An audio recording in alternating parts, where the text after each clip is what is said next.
Like నేను Germany వెళ్ళినప్పుడు నాకు నేను చాలా వెనకబడి మనం ఉండవనిపించిందండి.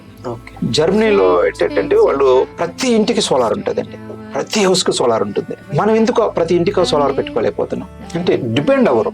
సో మన జనరేషన్ చేసుకున్న పని మనం వాడుకోవచ్చు అనే కాన్సెప్ట్ అనమాట. ప్రతి ఇంటికి సోలార్ ఉంటుంది. సో ఆ విధంగా కనుక మనం ప్రతి ఇంటికి కనుక సోలార్ కనుక తెచ్చుకోగలిగితే ఇండియాలో మన మోస్ట్ పొల్యూషన్ అనేది మనం తగ్గించవచ్చు.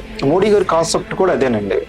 दुनिया का तीसरा सबसे बड़ा सोलर पावर जनरेटिंग नेशन है. మోడీ గారి ఉన్న కాన్సెప్ట్ ఏంటంటే ప్రతి ఇంటికి సోలార్ కనుక వెళితే మనం కార్బన్ డైఆక్సైడ్ బాగా తగ్గించవచ్చు. అంటే బొగ్గు వాడకాన్ని మనం తగ్గించగలిగితే మనం మోస్ట్ హైడ్రో థర్మల్ వాడుతూనే ఉన్నాం.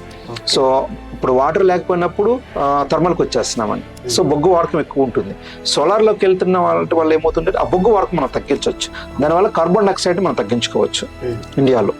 సో 1 కిలోవాట్ పెట్టుకుంటే మనము సంవత్సరానికి 3 చెట్లు నాటిన వాళ్ళం అవుతాం సోలార్ పెట్టుకోవటం వల్ల.